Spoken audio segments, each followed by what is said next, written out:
inauguração, e depois ele foi para o prédio lá do Ministério, né? Foi conhecer as instalações, e o doutor Hildo de Pinho Pessoa era o delegado na época do Ministério, e fazendo o acompanhamento, né? Os repórteres tudo querendo saber, porque ele já estava no fim do mandato, né? Aí ia terminar o governo e ele já estava para deixar, né? Quando terminasse tudo, e os repórteres perguntando o que era que ele ia fazer depois que saísse do governo.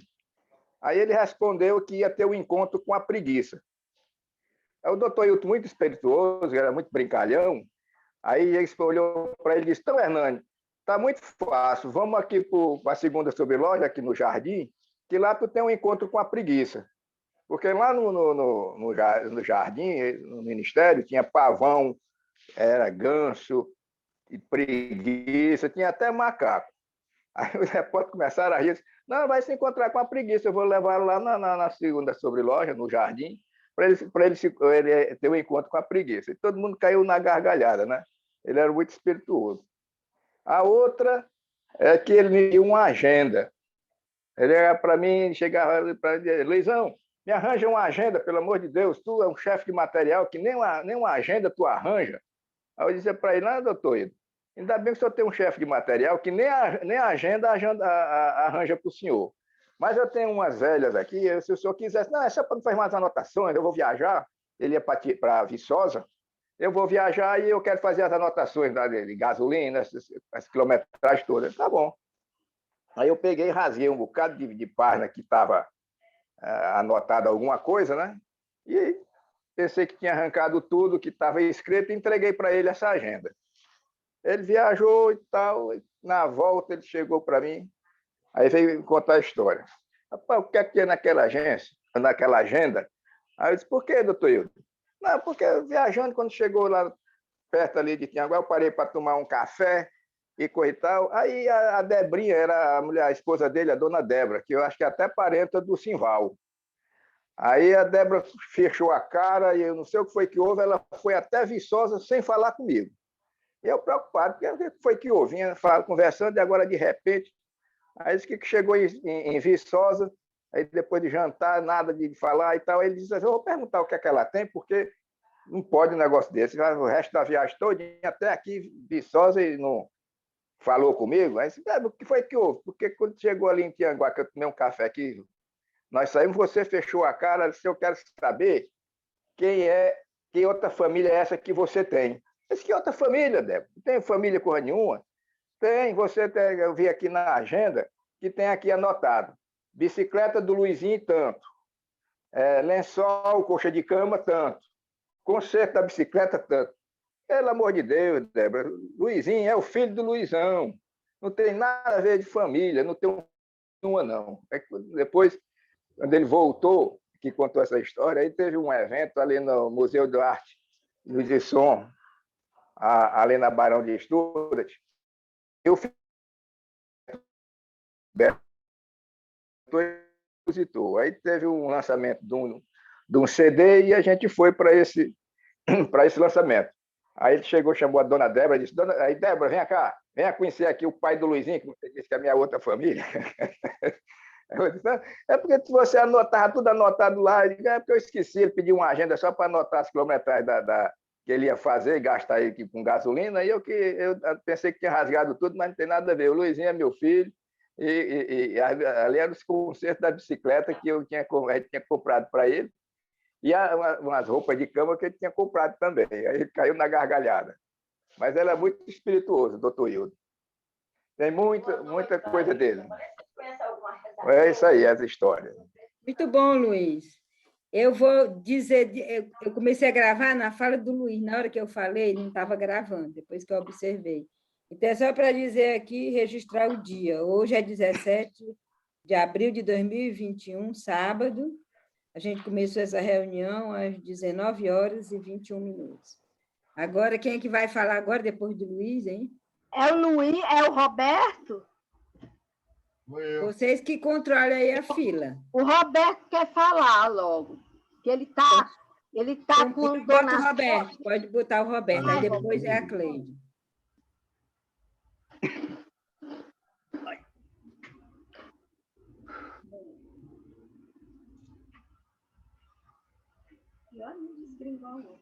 Ele está todo engembrado. Está engembrado. Olha, boa noite a vocês. Boa Escuta, noite. é para dar notícia a vocês, uma notícia muito agradável. Eu ontem recebi um livro, o cara veio deixar aqui, o autor passou aqui, deixou um livro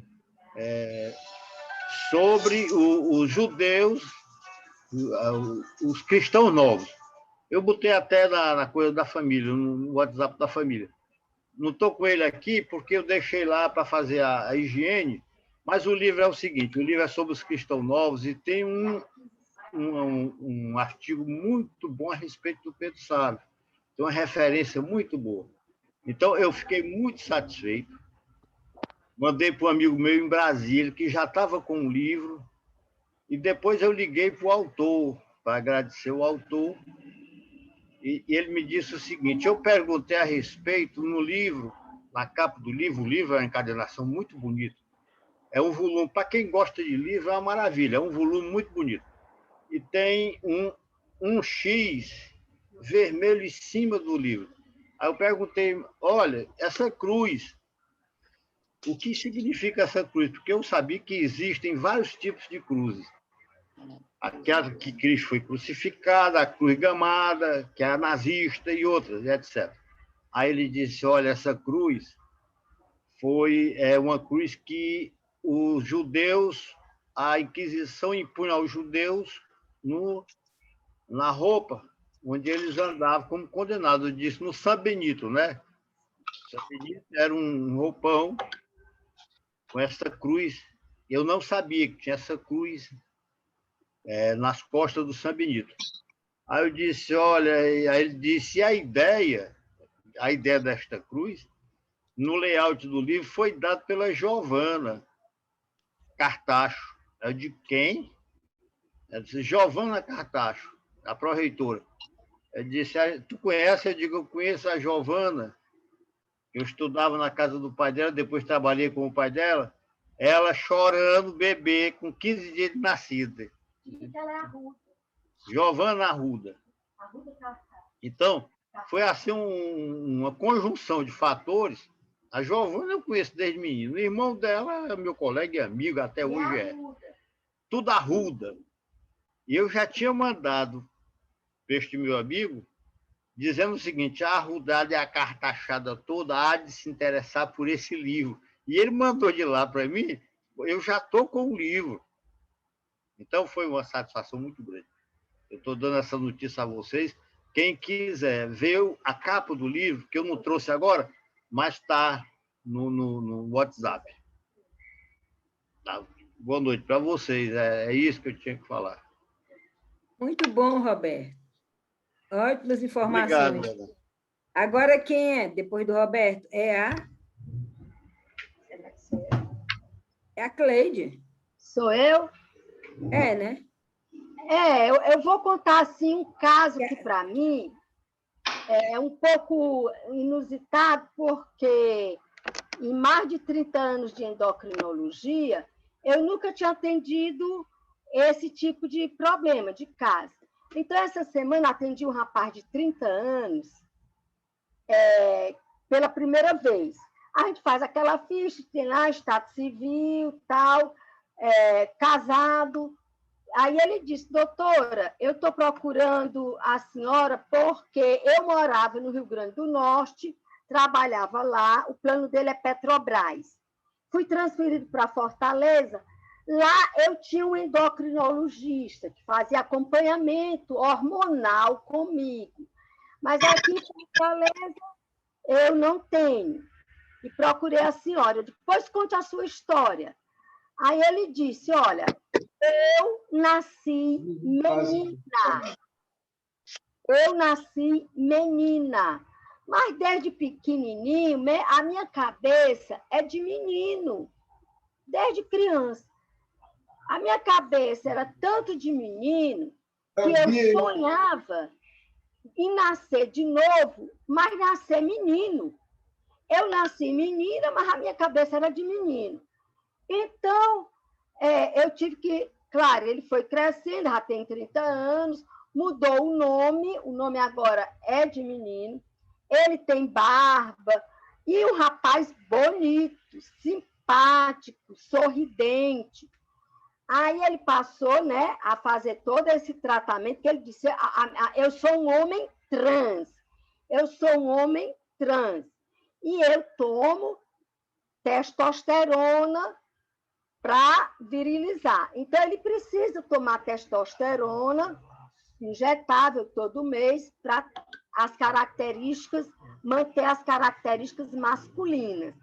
Eu perguntei, e você já fez alguma cirurgia? Ele disse, eu fiz a mastectomia. Então, ele tirou as mamas, fez mastectomia, mas agora ele quer tirar ovário e útero. Então, ele disse, eu nasci menina, mas a minha cabeça é de menino, sempre foi, e eu quero fazer essa cirurgia para tirar ovário, útero e tudo. E tem que ficar tomando testosterona todo mês, injetado, para manter as características masculinas. Agora, interessante, um rapaz bonito, com a barba bonita, um sorriso bonito, os olhos, quer dizer, eu disse para ele, olha, você geneticamente, o seu sexo genético é feminino, genético e biológico. O psicológico, masculino. E o que mais conta é o psicológico. Que ele diz que desde pequeno ele não se via menina. Ele que era menino. Ele sonhava em nascer de novo para ser menino. E é casado. Então, ele casou com o quê? Com uma mulher. Ele nasceu mulher, se transformou em um homem, um rapaz, mas é casado com uma mulher. Aí eu achei bem interessante, porque eu vou dizer com toda sinceridade, qualquer moço, qualquer mulher, paqueraria com ele sendo homem, rapaz, porque é bem bonito, bem simpático. Mas tem ovário, tem útero, tinha mama, fez mastectomia. Interessante. Você vê que o que conta é a cabeça, ele mesmo disse. A minha cabeça era de menino. Eu achei interessante e inusitado, porque eu agora vou acompanhá-lo, mas eu nunca tinha tido, em mais de 30 anos de endócrino, acompanhado caso de trans, que aí é trans. Ele não é travesti, ele é um trans. Pronto. Muito interessante, Cleide. Inclusive, eu vou fazer aqui uma observação. Aquela Judith Butler, que é uma feminista americana, né? Ela esteve aqui no Brasil e foi na USP, deu uma palestra, mas quando ela foi pegar o avião, só faltaram matar, né? Foi um grupo lá para cima dela, porque ela descreve exatamente isso aí. Não só tem gênero masculino, feminino, e ela descreve 30 gêneros diferentes. Porque, assim, tem homens que nascem homens e gostam de homens. Se sentem homens que gostam de homens, né? É uma coisa. Aí tem homens que nascem homens, mas que se sentem mulheres. Já é diferente, né? Aí são várias. Aí, por exemplo, tem mulheres que são mulheres, se sentem mulheres, mas não gostam de homem, gostam de mulheres. E tem mulheres que nascem mulheres e se sentem homem. É o caso.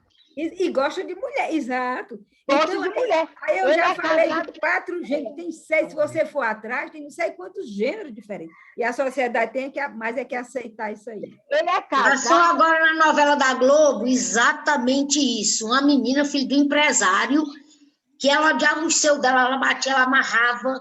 Essa menina sofreu muito na novela. Passou agora, reprise. E ela faz a mastectomia, sabe o meu nome? Tira e se transforma em homem. Toma hormônio contra a vontade do pai e da mãe. E a mãe queria que ela fosse modelo. Era os sonhos da mãe dela. Milionária. E passou agora essa novela. Ela era trans. Menina, o filho do Lécio, do Souza, está no Canadá. Mas ele é trans. Ele é trans. Ele nasceu mulher e queria ser homem. Ele vai mais, porque aqui eles sabem que o preconceito é grande.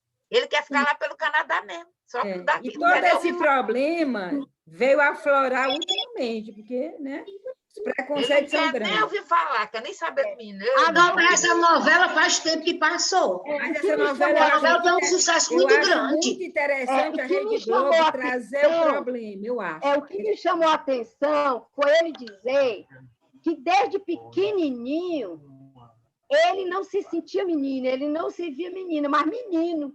Ele era menina, mas na cabeça dele, ele era menino. Então, ele disse Eu sonhar acho que já nasce. em nascer de novo menino, né? É o chamado sexo psicológico. Mas, Gorete, geneticamente e hormonalmente ele era menina. Porque eu perguntei, antes do seu tratamento, os seus hormônios femininos eram todos normais? Ele disse, sim. Ele tinha todas as características femininas, tanto que ele fez mastectomia, ele fez a puberdade, ele tem ovário, tem útero, mas a cabeça. Então, ele toma testosterona para virilizar. Olha, até a quantidade de testosterona é tão grande, ele tomava de 15 em 15 dias, que ele viriliza, que até o clítoris vira um pênis. Vira um pênis. O negócio é tão incrível que se transforma. Muito bom. Mas a pessoa já nasce assim, Cleide. A pessoa nasce assim, a novela mostra que nasce assim. Eu acho que já nasce. Nasce assim. A criança, inclusive, odeia o próprio corpo. Quando os seus nascem, ela odeia. Ela amarrava na novela, ela amarrava. Só vestia roupa de homem. Se vestia como homem. Ela se achava homem a vida toda. Eu vou A mãe fazer foi psicóloga, psiquiatra, mas não teve jeito. Porque nós temos 3 sexos. O genético, que determina. O biológico também, porque, além do genético, você pode ter uma diferenciação que na embriogênese que altera, né? O biológico, você pode ter uma genitália ambígua. E o psicológico, quer dizer, nasceu menina, mas psicologicamente, de pequenininho, aconteceu alguma coisa que ele passou a se sentir, ter prazer em brincar com o menino, de ser menino. O que mais pesa é o psicológico. Mas os hormônios eram femininos, os órgãos femininos, mas a cabeça...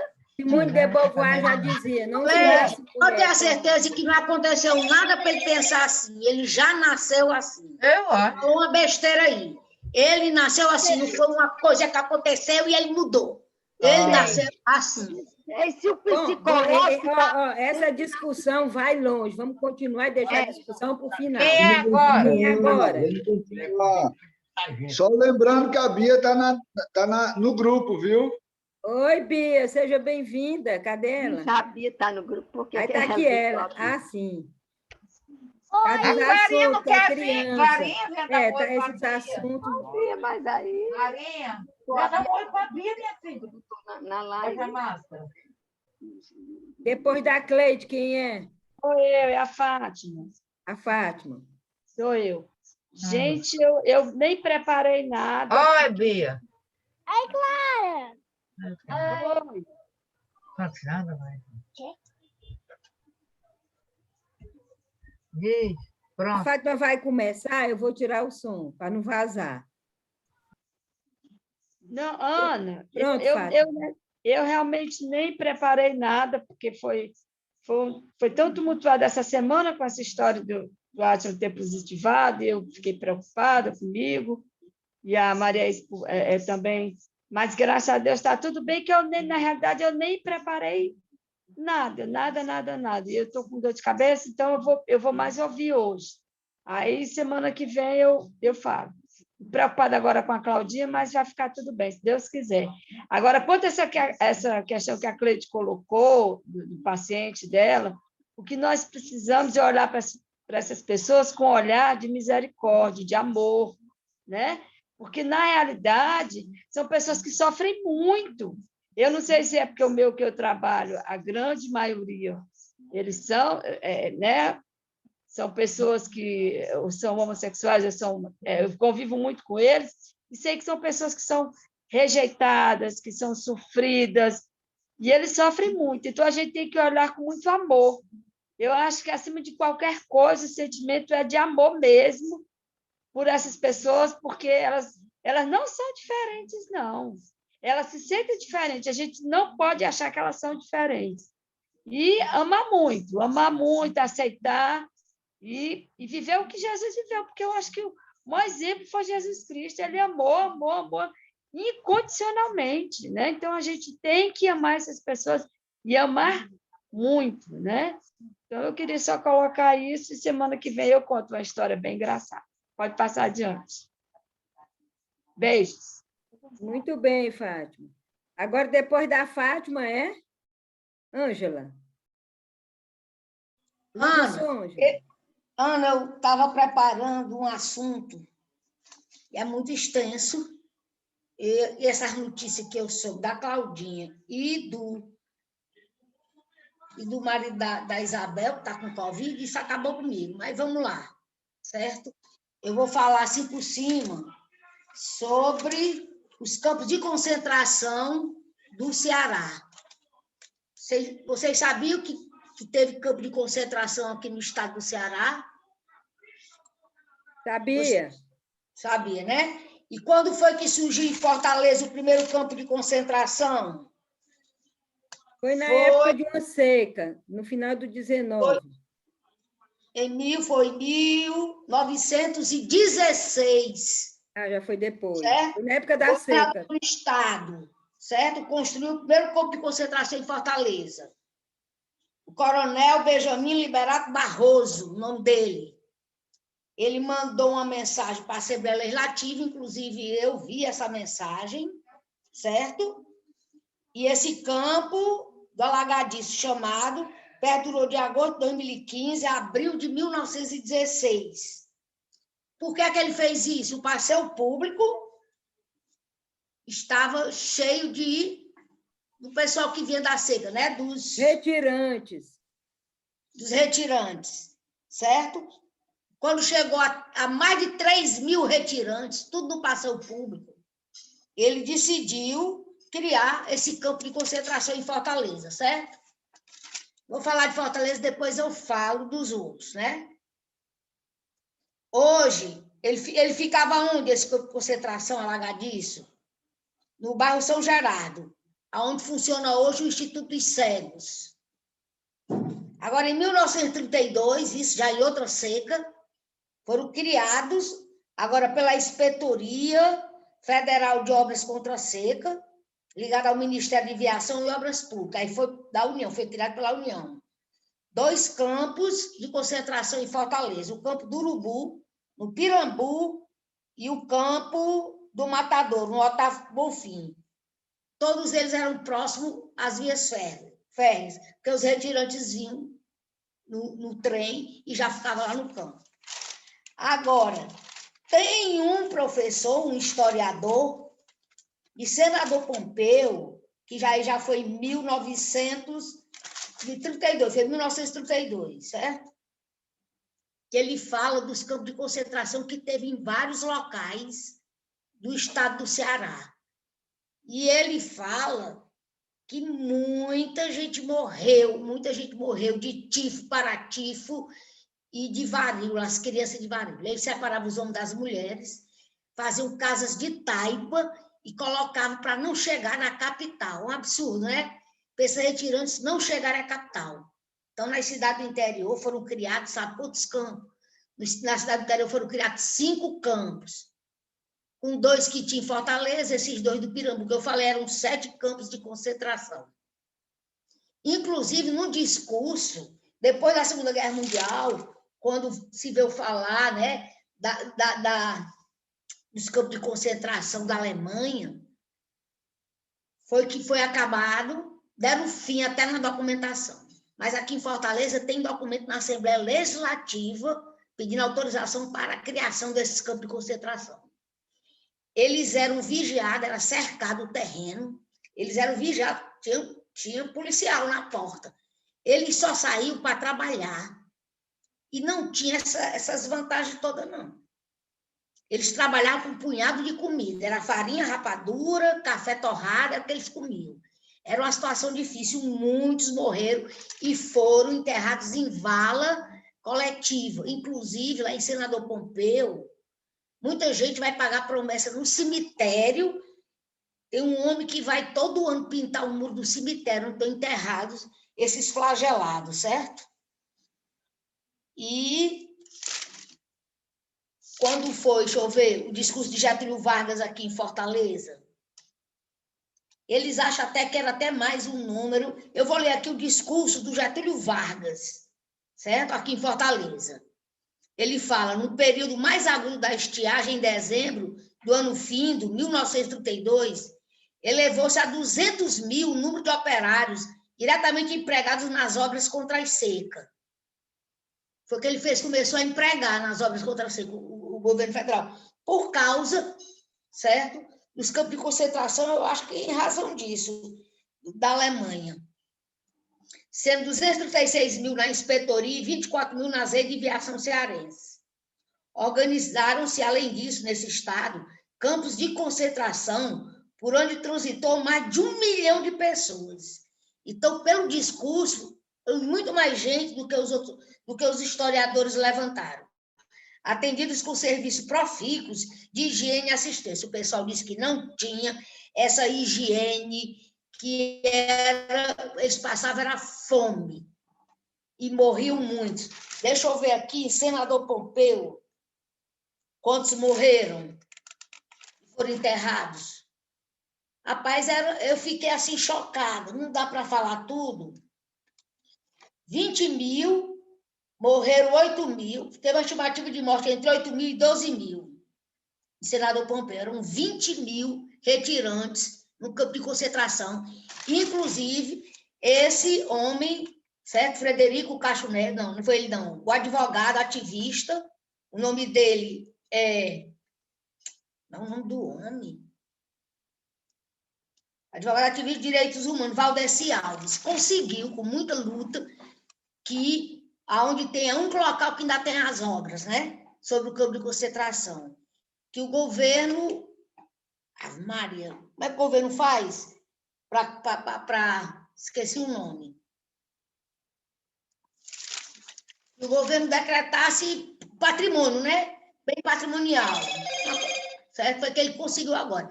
Porque o governo não queria aceitar esse absurdo de campo de concentração. Não era igual o campo de concentração nazista. Por quê?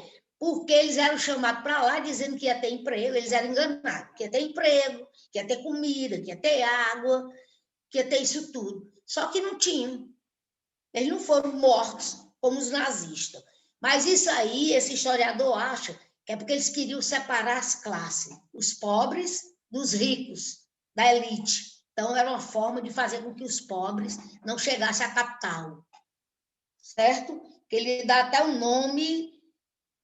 Eu anotei, era para ter organizado, não deu tempo, certo? Era darwinismo social, chamado de darwinismo social, separar as classes, assim como foi feito na Alemanha. Foi feito aqui no Ceará, de uma forma diferente. Eles não levavam para matar, né? Mas acabavam morrendo muitos, e exploravam a mão de obra barata. Eles tinham que trabalhar na construção de grandes açudes de estrada, para ganhar um punhado de comida. Eu não sei qual... Morreu muita gente, certo? A Constituição diz que Getúlio Vargas era darwinista, era seguidor do darwinismo social. A Constituição de 1937 tem um artigo, que é o artigo 138, que relata o seguinte: o Estado teria que estimular a educação eugênica. Eu ia até pesquisar para saber o que é educação eugênica e não tive tempo. Mas eu vou olhar agora, tu sabe, Ana? Sei, eugenismo. Eugenismo foi uma teoria que prevaleceu aqui no Brasil, no começo do século XX, que exatamente era nazista, né? Para separar os que deveriam viver desses doentes e tudo que deveriam morrer. Queriam fazer uma raça pura. Ângela, só te dizer aqui uma coisa, não sei onde você pesquisou, mas eu acabei de compartilhar no grupo dos irmãos um vídeo de um historiador de 18 minutos que fala tudo isso que você está falando, um vídeo muito bem feito, sobre os campos de concentração aqui do Ceará. Eu vou dar uma olhada. Ana, eu pesquisei isso tem 1 hora atrás, porque o Sival foi uma coisa muito agoniada, certo? Eu não me aprofundei muito, não. O Sival falou assim, eu não sabia que o nosso apartamento fica no alagadiço, o seu Pedro dizia.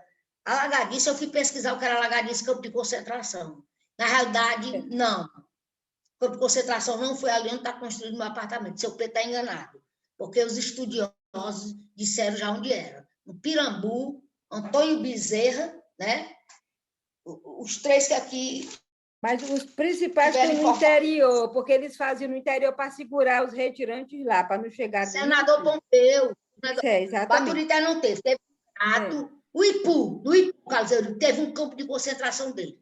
Só que eles não botaram nem atestado de óbito. Os existos de quantos mortos não existem. Eles enterravam em vala. Pois quantidade de mortos. Esse vídeo que eu postei agora é muito interessante para todo mundo assistir, para complementar essa exposição aí da Ângela. Mas tu sabe, já passou do seu tempo, viu? Já, né? Então, onde surgiram os campos de concentração? Nos Estados Unidos e em Cuba. Em Cuba, Estados Unidos, tem mais 2 países, depois eu lembro. Pronto, passou. Eu vou muito bom o tema. E agora, quem é? É o Carlinhos, né? Carlinhos. Eu acho que sim. Então, Ana, libera aí a apresentação. Eu já liberei, já estava liberado.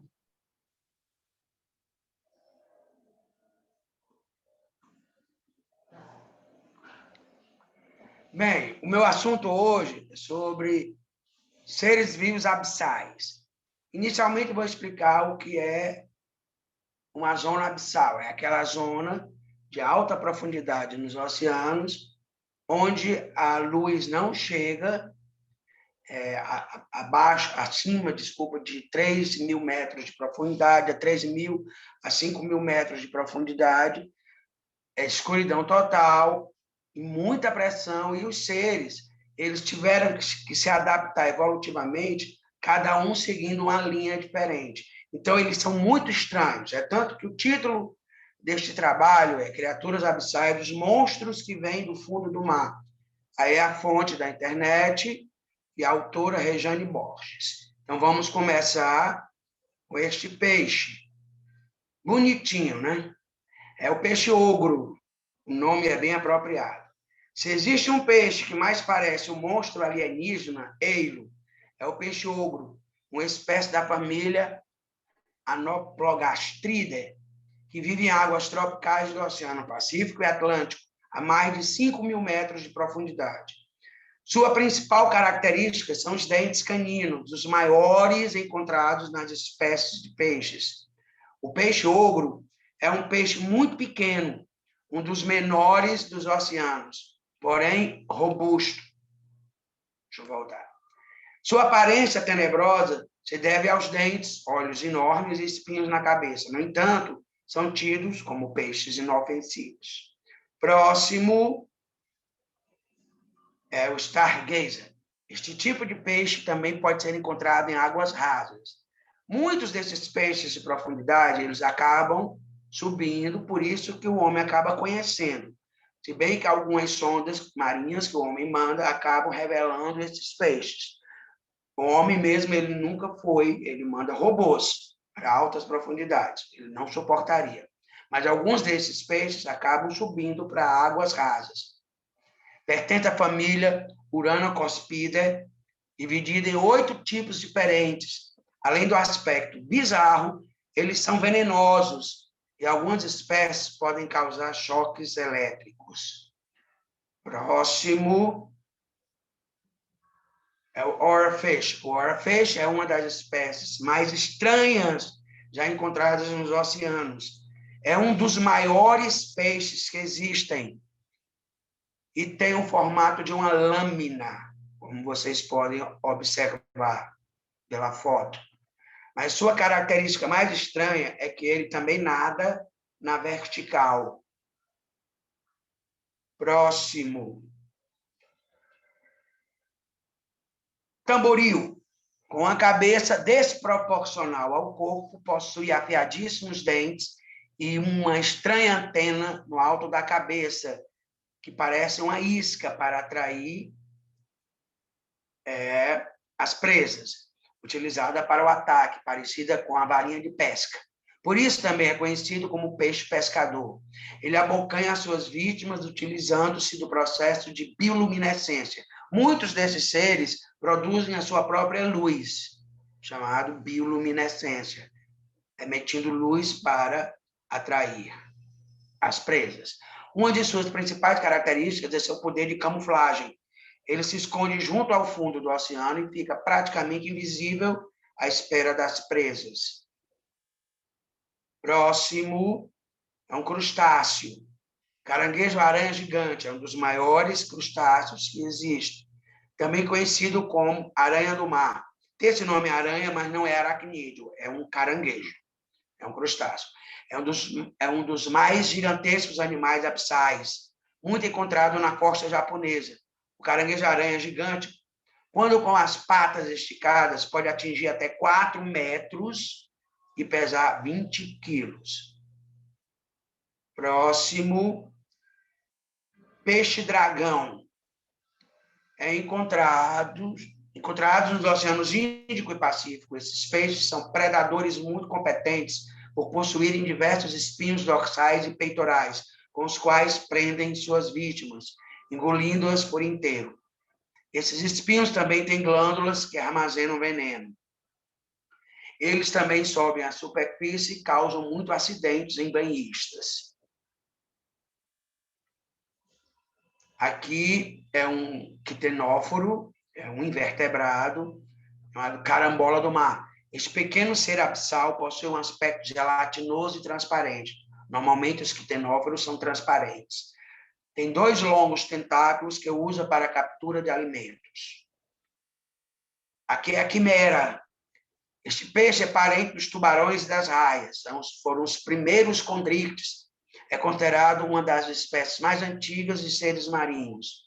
Possui o maxilar junto ao crânio, o que lhe dá um aspecto desagradável. Os machos têm 5 barbatanas e um espinho ligado a uma glândula venenosa.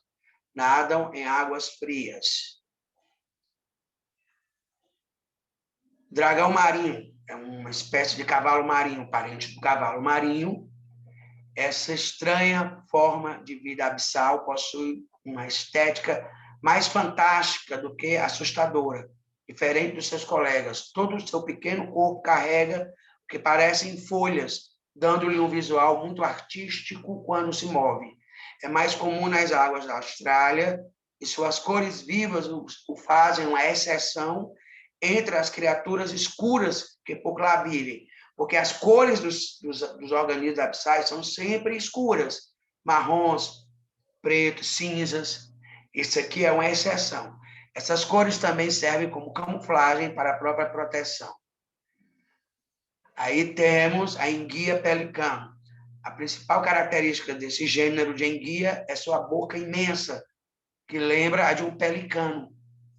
Sua mordida é extremamente potente e é um dos maiores predadores dos mares profundos. Hatchet fish. Este peixe é um dos mais estranhos na zona abissal. Encontra-se principalmente nas águas sul-americanas. É um peixe bem pequeno, mas seus olhos esbugalhados no alto da cabeça lhe dão uma demente e horrível.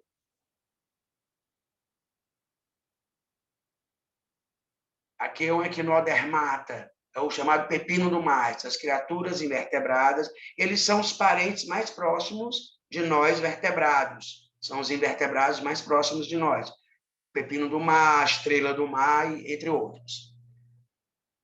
Criaturas invertebradas são invulgares formas de vida, essas criaturas. Compridas e vultosas, rastejam pelo chão marinho. Também fazem uso da camuflagem para ataque ou proteção. Na culinária oriental, são consideradas iguarias.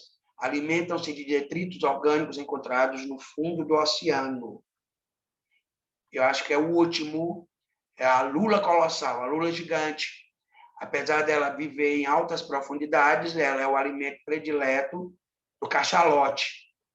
É a maior espécie de lula já encontrada. Um exemplar foi capturado na Austrália em 2007, medindo 10 metros e pesando quase 500 quilos, meia tonelada. Esse tipo de lula vive entre 1.000 e 2.500 metros de profundidade. No passado, já foi encontrado espécime de lula que chegou a mais de 15 metros. Hoje em dia, eles não passam de 10 metros. E somente uma curiosidade. Muitos desses peixes predomina a fêmea. Os machos, eles se restringem. Por exemplo, é uma espécie que o macho é uma bolsa de sêmen que se fixa na cabeça da fêmea. E tem outra espécie que o macho, certo? Ele entra no trato reprodutivo da fêmea e vai fecundando os óvulos dela. Quer dizer, muitas espécies têm esse problema, porque é difícil a reprodução nessas profundidades, um macho encontrar uma fêmea. Então, algumas tiveram essas adaptações do macho ser diminuto e aí, muitas vezes viver dentro do corpo da fêmea. Então, é isso. E eu espero que vocês tenham conhecido um pouco da fauna abissal. Nós só conhecemos 20%, quer dizer, ainda tem muita coisa para ser descoberta. Ok, obrigado. Muito bem, Carlinhos. Agora eu voltaria para a Lúcia, né? Porque terminou no Carlinhos, mas vamos passar a palavra para o Henrique Sávio, que é mais novo do que o Carlinhos e está aqui na sala. E a Bia quer falar também. Depois a Bia, que ainda é mais nova. Aí, para começar, da mais velha. Henrique Sávio, Então, pode ligar seu som. Oi. Então, eu deixo para a Bia falar. Ele falou que ia contar uma história inusitada aí. Bora, não, Bia. é meu pai.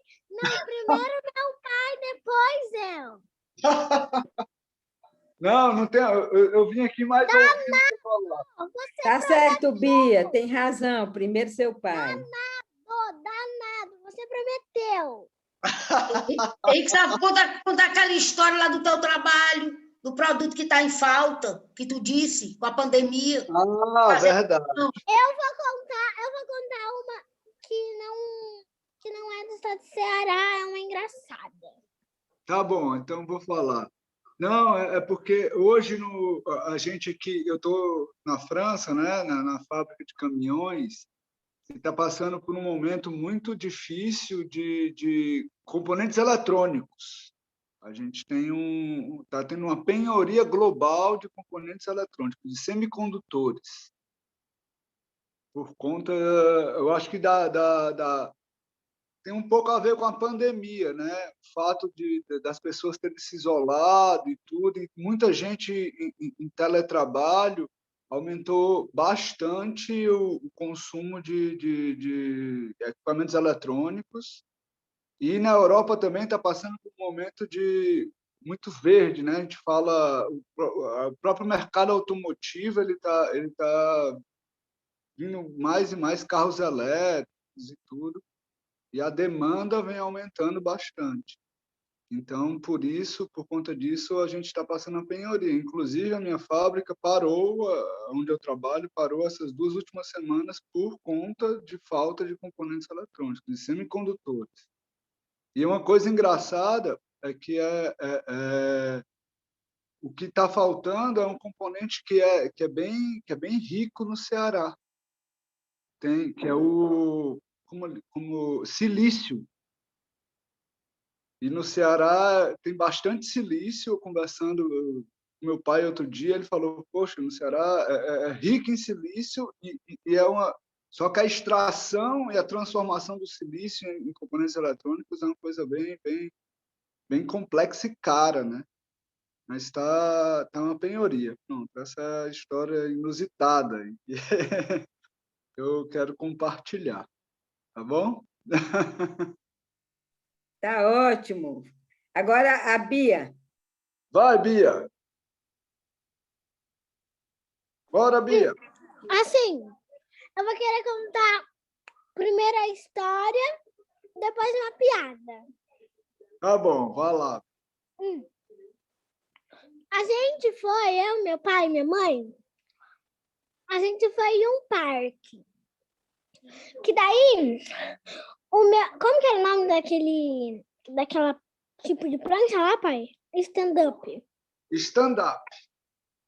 Stand-up. a gente foi em stand-up, né? Daí o meu pai, ele pôs o óculos aqui em cima da cabeça.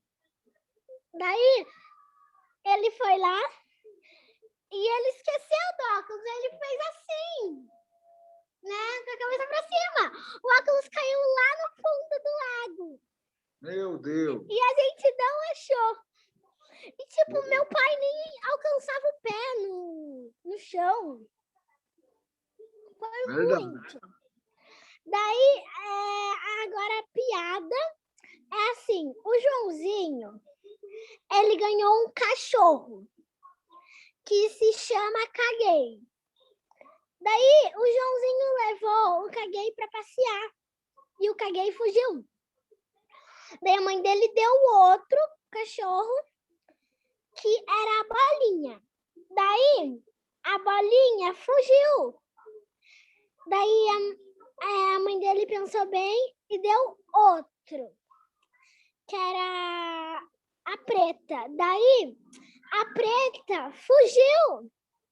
Daí, a mãe dele falou, vai procurar seus cachorros que eu não tenho dinheiro para comprar. Não, muito cachorro.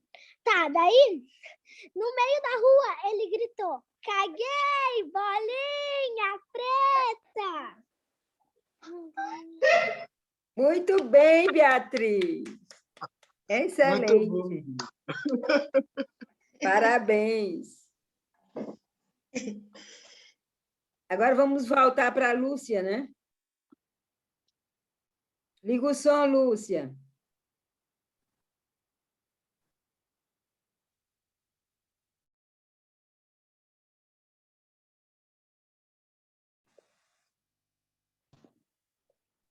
Tá bom, já liguei. Ana, Estamos ouvindo, pode falar. Faz o compartilhamento da folha.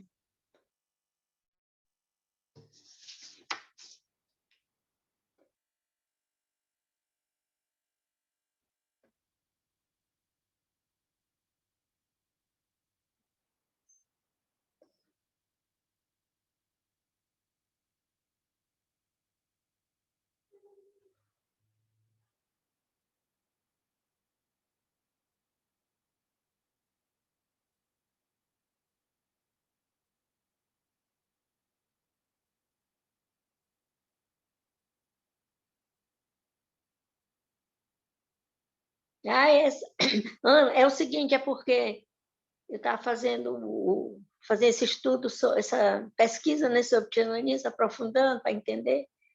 E aí eu lembrei que a personalidade de Tia ela ajuda muito a gente a entender por que era um mistério isso, por que ele foi uma pessoa que fez tanta coisa boa para a cidade lá de Baturité e perdeu 3 eleições, né? Isso para mim era um mistério, eu não sabia.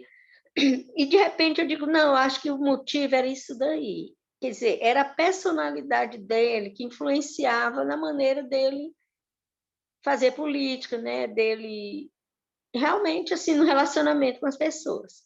Aí quem de vocês já fez o curso de Eneagrama? Acho que todo mundo. Vocês lembram que quando eu dei o curso, vocês fizeram lá no Cenáculo? Eu tinha falado do tipo 1, que é o primeiro, né? E quem se identificou lá em casa foi primeiro o papai, né? Que era tipo 1, a mamãe estava fazendo, ela disse que era o papai. Depois a Fátima, né, Fátima?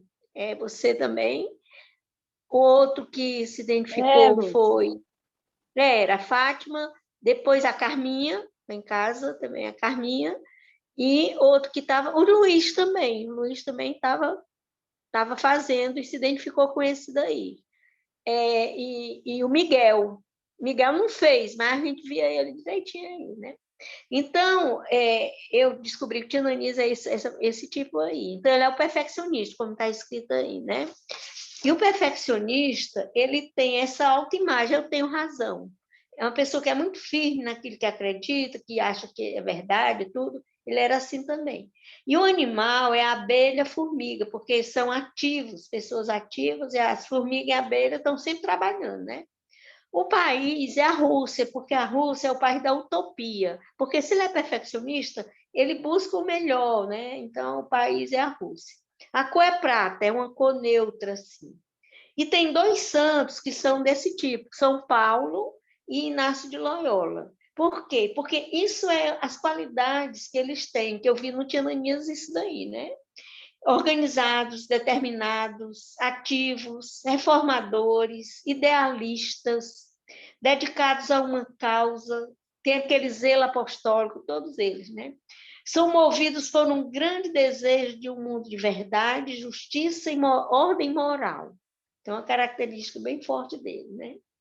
Tentaram desenvolver padrões segundo os quais pudessem julgar o que é bom e o que é mal, o que é certo e o que é errado.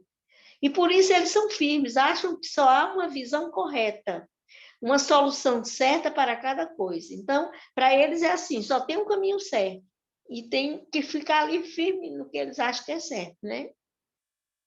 Uma vez que são convencidos de que estão corretos, são invencíveis e trabalham incansavelmente até o fim, dedicando-se a causas de valor com enorme fluxo de energia física que pode ser altamente construtivo. Então, isso explica o zelo que o Tia Ananias tinha de fazer uma coisa atrás da outra. Que ele fazia colégio, chamava um colégio, depois 3, né? E aí são líderes, professores, e outra coisa, honestos, são responsáveis, cumpridores do dever. E aqui é que vem a questão daquilo que não é muito bom, que a pessoa tem que ter uma tendência, mas que tem que lutar contra isso. Uma tendência a ser moralistas, porque buscam a perfeição, né? Puritanos, escrupulosos, muitas vezes intransigentes, podem ter atitudes de fariseus, sentem dificuldades em aceitar as imperfeições suas e dos outros. Não conseguem entender porque os outros não se esforçam para serem melhores. Por isso são muito críticos, né? Porque está vendo sempre o que o outro podia ser melhor, os defeitos. E aí, no Tia Ananias, isso atrapalhou muito. Por quê? Porque, além da época, na igreja, a moral ser muito, assim, rigorosa, a gente lembra no colégio como é que era a nossa formação, né, moral. Era muito rigoroso, não podia usar batom, não podia usar calça comprida, não podia usar biquíni, não podia usar... Então, qualquer coisa, tinha aquela coisa que era pecado. Ele tinha isso nele. E, além disso, ele tinha essa personalidade. Então, o que aconteceu? 7 anos que ele ficou na prefeitura, ele carregou muito nisso daí. E aqui criou uma certa antipatia para algumas pessoas, para grupos, né, que achavam que ele era intransigente, proibia as coisas. Né? Por exemplo, ele proibiu os funcionários de beber. Não queria saber que nenhum funcionário bebesse. Né? Então, isso aí é uma coisa que ele podia proibir dentro do trabalho dele, mas fora. Então, coisas assim, exageradas. Então, isso atrapalhou a carreira política dele. Então, ele não foi mais eleito, foi uma vez, né? Ficou 7 anos. E você entende exatamente isso daí, a personalidade da pessoa. Mas, ao mesmo tempo, tem umas coisas interessantes. Ele tem tendência a economizar, odeia gastar mal o dinheiro, esse tipo, né? Geralmente são econômicos. E tem mania de limpeza, de ordem. E são pessoas sérias, geralmente não contam piadas. Então, isso também...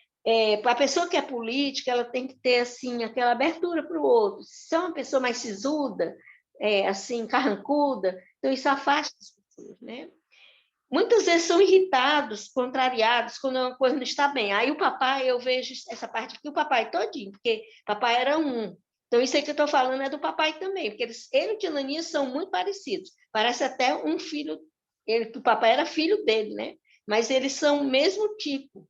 O papai, eu via muito isso, a mamãe dizer aí, não fale isso com seu pai para ele não se contrariar. Escondia, porque ele fica irritado, contrariado quando alguma coisa não está bem. A mamãe escondia do papai as coisas que não iam irritar ele. E aqui também o papai, ele explodia, controla a raiva, mas quando explodem é como uma panela de pressão. Podem sentir uma raiva vulcânica, assustadora, por ser desproporcional em relação à situação que a produz. Então, a gente tinha muito medo, às vezes, de algumas coisas contrariar o papai, porque ele podia ser agressivo, e às vezes ele não era, mas às vezes era também, né? A gente tinha aquele medo. O medo de serem criticados durante a infância desenvolveu neles um sistema de vigilância, censura, que controla o pensamento, a palavra e a ação. Esse crítico interno atua com pensamentos julgadores, uma voz que constantemente o censura e compara com os outros. Então, essa censura, esse crítico interno, é que faz com que a pessoa fique assim, muito austera, muito rígida, muito séria, né? Porque ele está sempre se policiando. Então, dá uma sensação assim de que está sempre se corrigindo. Há um sentimento constante de ressentimento. Qualquer coisa fere a pessoa, irrita e a incomoda. Mas aí tem um lado positivo, né? Quando reconhece seus erros, são capazes de pedir perdão e prometem emendar-se. Então, são pessoas que reconhecem. E aqui eu lembro do papai, porque estou falando do tio Ananias, mas eu estou lembrando do papai porque a gente conviveu mais, né? Claro, o tio Ananias a gente conviveu muito menos. Então, o papai pediu perdão a todos os filhos. Vocês não lembram disso? Que ele chamou, cada um, me lembro tanto. Ele chamou para conversar com a gente, pedir perdão, porque tem esse lado aqui de querer emendar-se, querer pedir perdão, tudo assim, é muito próprio, né? E aqui, por isso que eu vejo que o tio Ananias, ele tem esse lado do santo, São Paulo, o zelo, fez tanta coisa, mas esse lado moralista faz com que ele realmente tenha atrapalhado a caminhada dele, né? O lado político. Então, é isso aí. Lúcia, fala dos outros depois, fala do meu, viu? Palmas. Tá. Gostei. E aí tu fala da personalidade de cada um dos irmãos. Viu? Agora sou eu, né? Espera aí que eu vou primeiro deixar logo aqui aberto para facilitar.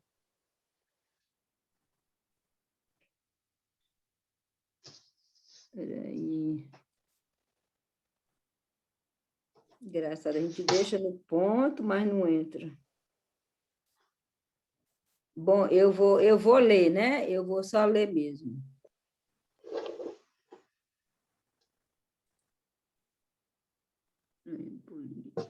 Word.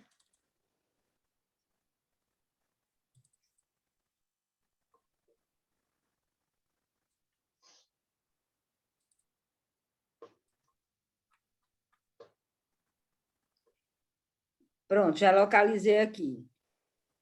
Eu estava falando sobre um texto que eu escrevi sobre a casa dos meus pais, que, inclusive, faz parte do livro.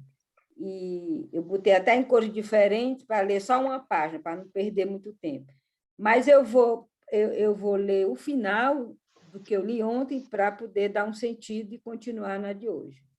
Eu estava falando da mamãe, minha mãe cuidando, velando os filhos doentes, nenhum deles de poliomielite, pois a todos vacinou, sarampo, catapora, cachumba e outras viroses da infância.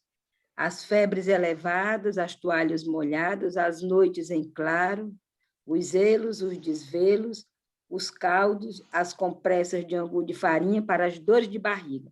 Foram tantos os cuidados que a prole toda vingou. Minha mãe pudica, sempre vestida, sua fé indômita, a comunhão diária, a missa dominical, o terço, a mantilha e o missal. No oratório, em casa, a imagem da Sagrada Família. No Natal, a magia da lapinha. O menino Jesus na manjedoura, presente de sua avó. Maria e José de cada lado, os carneirinhos e os reis magos. Na Sexta-feira Santa, o jejum e a abstinência de carne. Os filhos à sua volta e ela nos contar o sofrimento de Cristo na cruz. As lágrimas correndo em nossos olhos, com pena do tanto padecer de Jesus para nos salvar. O silêncio sepulcral de meio-dia às 3h, entre a crucificação e o último suspiro. Finalmente o sábado, aleluia, alegria, o Jesus ressuscitado.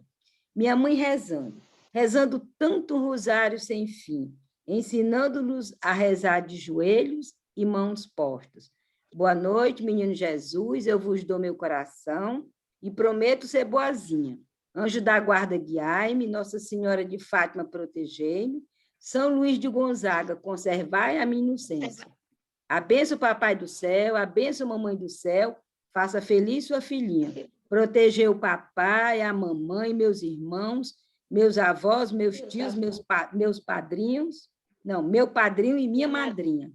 Abençoe papai, abençoe mamãe, abençoados e velados por eles, íamos dormir embalados, o sono profundo sem preocupações e pesadelos, cada um em sua rede, 5 em cada quarto, o xixi solto e a bacia embaixo, o candeeiro aceso para espantar as almas do outro mundo.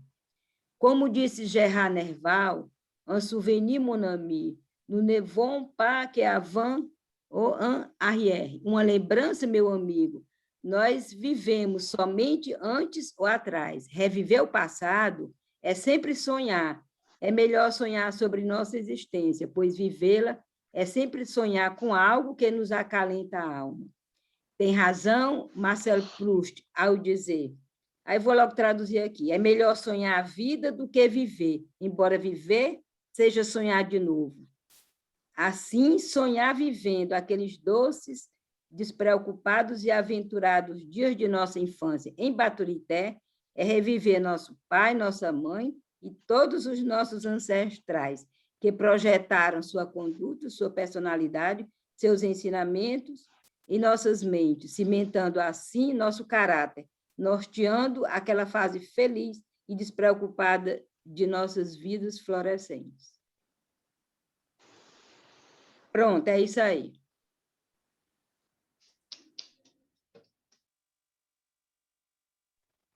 Fantástico, Ana, maravilhoso. Sim. Agora é a Gorete. Liga aí, Gorete, teu som.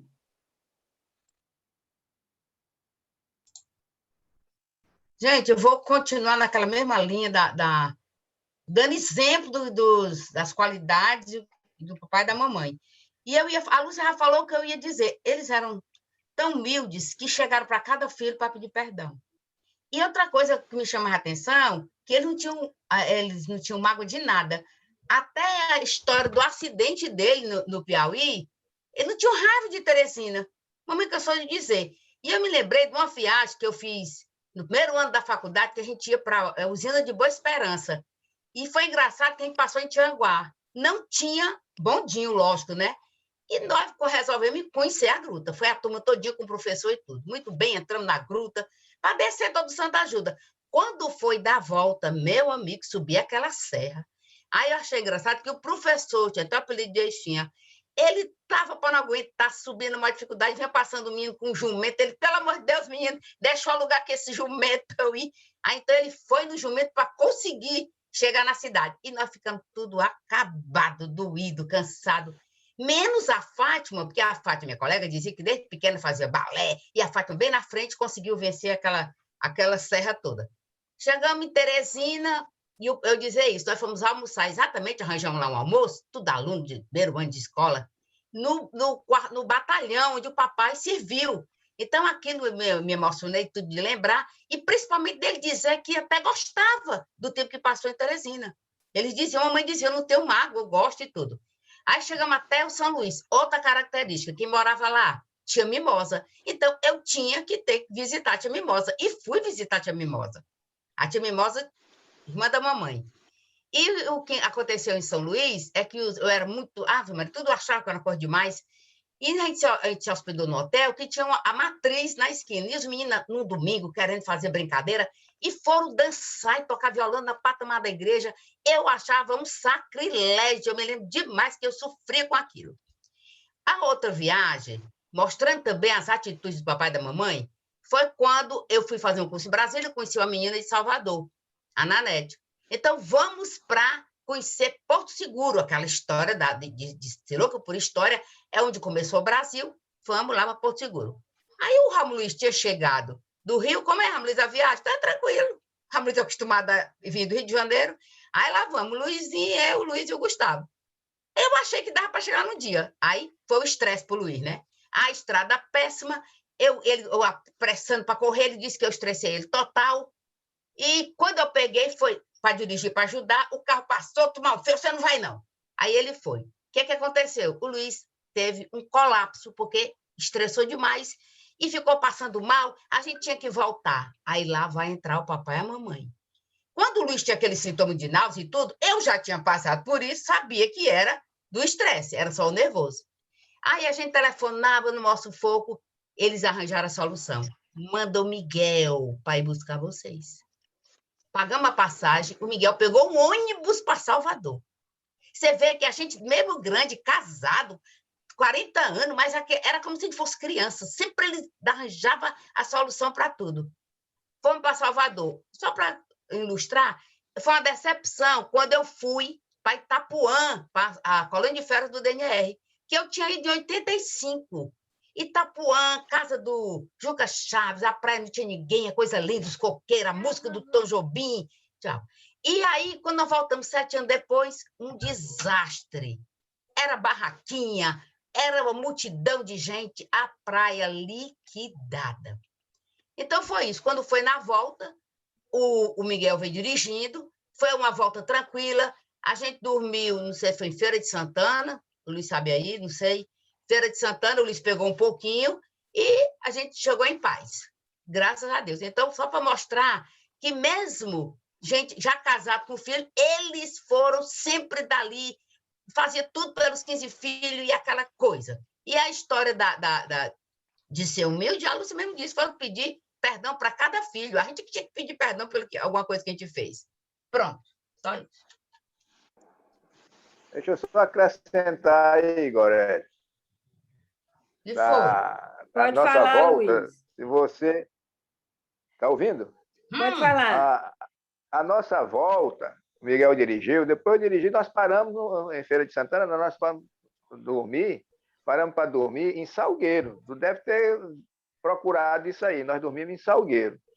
Também ainda no percurso dessa viagem, para Porto Seguro, eu te dei a direção do carro, e em determinada hora, tu correndo, né, numa velocidade, e tinha um buraco, e em vez de passar direto do buraco, tu foi frear. Atrás vinha um ônibus não sei se era da Itapemirim, ou de que era, que o ônibus desviou, foi assim, só sentia o vento do ônibus passando pelo carro, o carro balançou todinho. Não sei se foi o Luiz Ernesto, foi o Gustavo, dizendo, papai, pega a direção de novo, senão a gente vai morrer.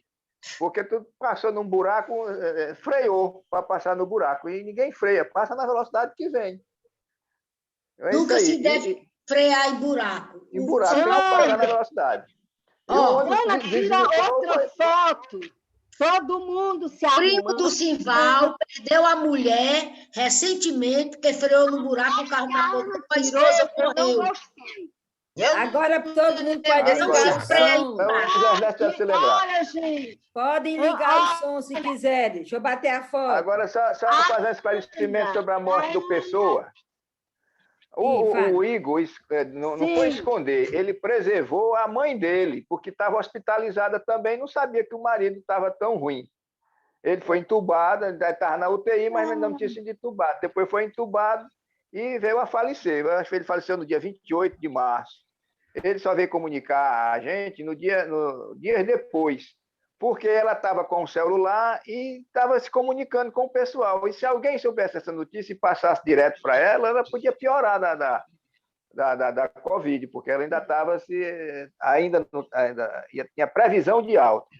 Mas logo depois que ela teve alta, aí ele falou para ela e liberaram para dizer. A gente só soube depois também, dias depois. Mas exatamente para poder ela não se preocupar, saber de uma notícia dessa, sem estar preparada. Está preparada para isso. Tira outra foto. Ei, por que o Luiz nunca aparece com essa câmera, hein? Luiz aparece aí para bater a foto. A Ana tirou, não gostei. A gente tem que se arrumar. Ana, eu vou bater agora. O cabelo está horrível. Eu vou bater. Peraí. Deixa eu botar o óculos. É igual. Não vou aparecer. Eu não vou aparecer porque a minha câmera não filma. Não sei o que aparece só teu nome, Fátima. Pois é, não sei o que é isso. Eu queria dar uma sugestão, Lúcia. Tu podia fazer. Na Sim, tua diga. Eneagrama, eu concordo com a Ângela, de cada um. Todos os números, o 1, o 2, o 3, foi muito bom essa colocação sua aí, essa exposição aí do pessoal. Tá bom, né? Eu estou querendo fazer isso também. Eu já mandei para a Ana mandei até umas gráficos para a Ana, porque eu vou dar algumas coisas de Eneagrama, mas como eu estou falando ainda do Tia Ananias, aí né? Depois eu faço essa parte aí. E Gorete, eu mandei a foto para o grupo, todo mundo pega lá. O grupo Gorete dos fez irmãos. uma colocação que o papai e a mamãe espetacular, porque mesmo a gente casado, eu lembro que casado com filhos, a mamãe e o papai resolviam as coisas para a gente. Quantas coisas, às vezes, a gente ligava, mamãe, isso assim, eu lembro da Pelo menos comigo sempre foi, né? Até quando eu tive aquele estresse, que a anorexia, ela que me levou lá pro como é o nome dele, do psiquiatra, o Mourão, ela foi comigo. E eu achei engraçado, que eu muito assim, mão fechada, porque que eu fiquei boa?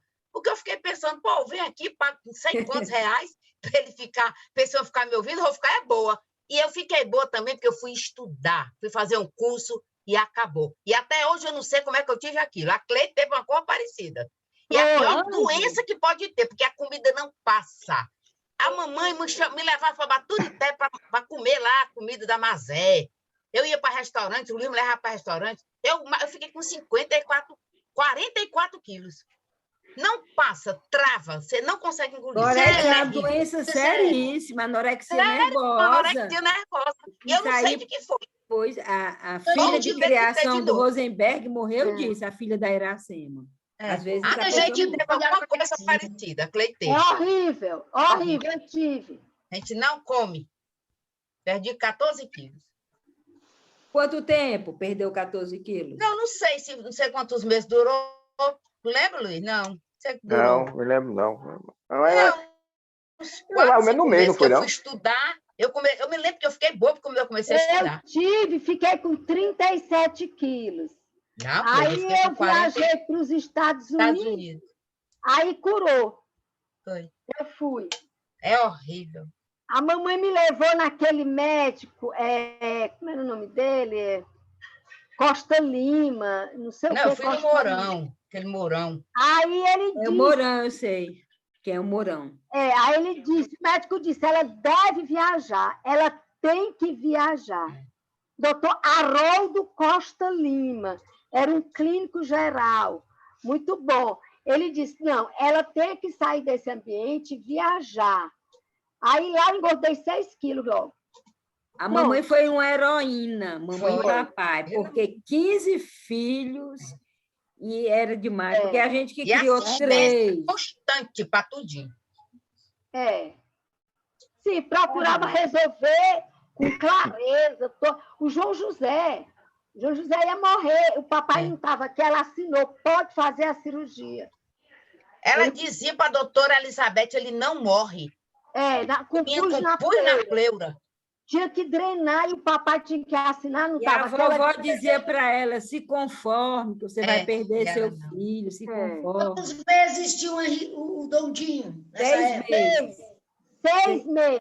6 meses. 6. Olha, a Claudinha disse que conseguiram um leito para ela. Ela estava na emergência. Eu vou voltar àquela história da Tereza Correia, porque me deu a sensação que quando você dizia o Tichico, era como se você quisesse justificar o Tichico. Conversando com a Cleide, até com a Fátima, o que aconteceu é porque a Tereza usava roupa curta, barriga de fora, e na cabeça da tia Luzan, o menino, ou da tia Luzan, da tia Valburga, o menino podia ficar a perder a coisa por causa dela. Então era só isso. Aproveitar que quando ela saiu de lá, acabou tudo. Ele não chegou a se apaixonar. Olha. Mas não dá para saber, não, Gorete. Não dá para saber se ele se apaixonou ou não. Pois é, não interessa. A história que eu soube na época... Gorete, a história... Indo para o problema da... Não dá para devolver, não. A história que eu soube... Gente... A história que eu soube na época é que ele se apaixonou por ela e chegou a duvidar se iria ser padre ou não. Quando ele duvidou, Aí a família botou lá para correr, queria que ela voltasse para o Rio. Ela não queria nem que fosse lá para casa do papai, queria que fosse para o Rio. Porque ele estava apaixonado agora. Ficar por causa dele. Ora, o problema é dele. Ela vai se sacrificar, voltar para o Rio de Janeiro por causa de Não, Lilás. Gorete, ela não está dizendo isso, não. Ela não está falando isso, não. Gorete, eu não falei isso, não, Gorete. Você não escuta. Gorete, escute.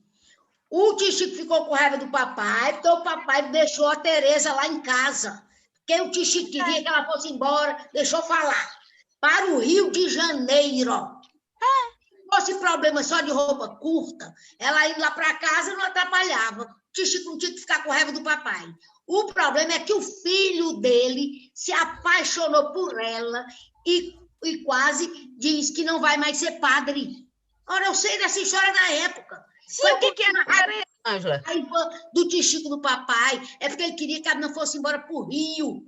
E o papai recebeu lá em casa, ele teve Essa medo. discussão é inócua, não vai levar a nada. O papai não teve culpa em agiu, foi certíssimo. Ela não está Ninguém botando culpa no papai, não, Gorete. Eu estou justificando a raiva do tio Chico, meu Deus. Ela não está botando culpa no papai, não. Eu não entendo assim, não. Eu queria perguntar... Eu não estou botando culpa no papai. Deixa eu falar, vocês não escutam? Eu não estou botando culpa no papai. Eu estou justificando o motivo do tio Chico ficar com raiva do papai. Porque o filho se apaixonou, duvidou se ia ser padre ou não, então ele queria que a Tereza fosse para o Rio, bem longe. E o papai acolheu aqui em Fortaleza. Então, para o tio Chico, era temeroso. O homem apaixonado. Só o caso das dois querem. Você não deixa eu falar. Para entender. Aí daqui a pouco está dizendo que eu estou tendo a culpa do papai. Porque a Tereza Corrêa não queria o Lilau. Porque se quisesse, tinha ficado. Eu não disse que ela queria, não, Roberto. Você é louca. Você é louca. Da casa dele, tudo bem. Notícia. Tirar da casa dele, tudo bem. Mas que Ana de você não consegue entender. A notícia. A tia Valburga... Ana de Ligussô, quem quiser falar, faz assim com o dedo. A tia... Bom, eu já desliguei o som de todo mundo. A Cleide agora vai falar. Gorete, não deixa a gente concluir. Pelo amor de Deus, Gorete. Ângela, já entendemos. Nós já entendemos tudo. Vamos mudar de assunto. Agora é a Cleide que vai falar. A Gorete não entendeu, não. Você Eu entendi demais. Mas não justifica o que o tio Chico fez. Não justifica. Deixa eu falar, porra. Eu já desativei de novo o som, porque não adianta, essa discussão é inócua. Vamos ouvir a Cleide dando a notícia agora da tia Valburga. A tia Valburga tem 93 anos, está doente, uma pneumonia, mas não é Covid.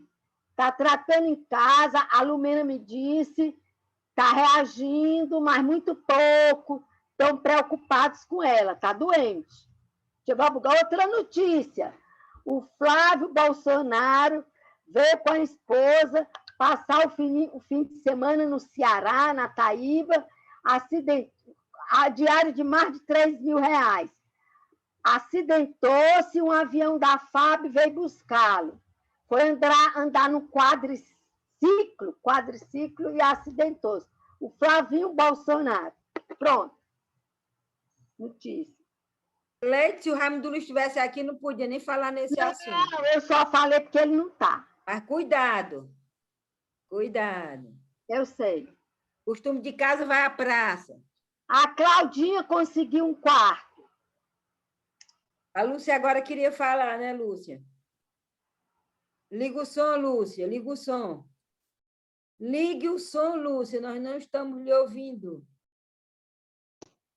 Eu queria perguntar para a Gorete se ela sabe se a Carminha pagou aquela multa do filme que ela baixou, que recebeu uma conta de R$3.000, né? Ela pagou, não sei. Gorete? Eles diziam lá na carta que ainda iam ver se eu cobrar. Não, ela não disse nada. Agora, outra notícia. O Ramon ligou para mim que o Vicente Paulo morreu, te disse, né? Tinha morrido, morreu. Final de 2019. Vicente Paulo morreu. Paulo. Que eu namorei, que era meu pai. Não sei. Não tinha nem Covid. Morreu desde Paulo, É o Gorete. que desfilou com a Gorete nas bonecas, aquele bem Tá alto. certo, tá certo, tá certo. Aí o Raimundo Gorete. acho que não foi Covid, não, porque ele era 2019. Gente, deixa eu falar uma coisa. O Raimundo Luiz hoje tomou a segunda dose da vacina. Fiquem alerta. Ana Gorete, vocês podem ser chamados amanhã. Não, Vão meu chamar. 25, meu dia. Sim, O mas meu é eles estão 24. antecipando. Estão antecipando. Mas Mas tem o que meu ver ainda no não WhatsApp, saiu, Não estão não. né? mandando e-mail. O Tem meu que não prestar saiu ainda, atenção. não. Eu tô de olho. Já se vacinou? Você olhou Não, hoje? nem a primeira dose. Não. Eu tô de olho na lista, não saiu, não. Pois é. Porque hoje o Raimundo é de 49, vacinaram a segunda dose. Quem é agora vai ser o pessoal de 50, a segunda. Eu Tá não bom. disse a Disseram que era até primeira. melhor um espaçamento maior. Era melhor, aumenta mais. 25, 21 dias. Hoje está com quanto? 2 semanas. 19, 17. já estou com 20 dias. Foi Estou 28, rezando para tomar na próxima semana, porque não é possível. Não tomei nem a primeira 17, dose, 19. nem a primeira. A nossa deve ser no próximo domingo, né? Se for seguir o calendário que está Se marcado for lá. seguir, mas a mulher disse que podia ser antes. Ela disse quando me. Ela disse, fique de olho que pode ser antes. Vou aumentar antecipando. 21, depois de 21 dias. Vocês ainda querem conversar ou tá bom de terminar? Porque já Tá são bom. Agora eu vou jantar. 8h43. Tá bom. Bom, Eu morrendo tô de aqui, eu fome. tô sentada desde 6h30, porque eu chego aqui antes, meia hora, né? Aí fica muito cansado. Carlinhos, E ainda não vou. manda de novo os desenhos para mim, porque meu telefone trocou e eu perdi tudo. Tá bom, vou mandar. E tem outra Tá coisa, joia, quando obrigada, vocês saírem beijo. daqui, terminou para vocês, para mim não. Eu ainda vou trabalhar 1 hora nesse vídeo que vai baixar. Eu fico aqui o dobro do tempo de vocês, porque eu tenho que baixar o vídeo, depois de baixar, eu tenho que jogar no YouTube para mandar para vocês. Eu vou dormir à tarde. É só para vocês darem valor ao meu trabalho, viu? Mas a gente sabe, não seu dá. trabalho é... Tá, eu pelo menos Tchau. Tá bom, boa noite. Tchau, Beijos, boa gente. noite. Tchau, tchau, Beijo. tchau. Sábado que vem.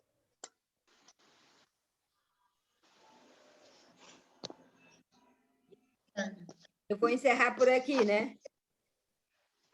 Vou encerrar. Tchau, tchau. Tchau, beijo.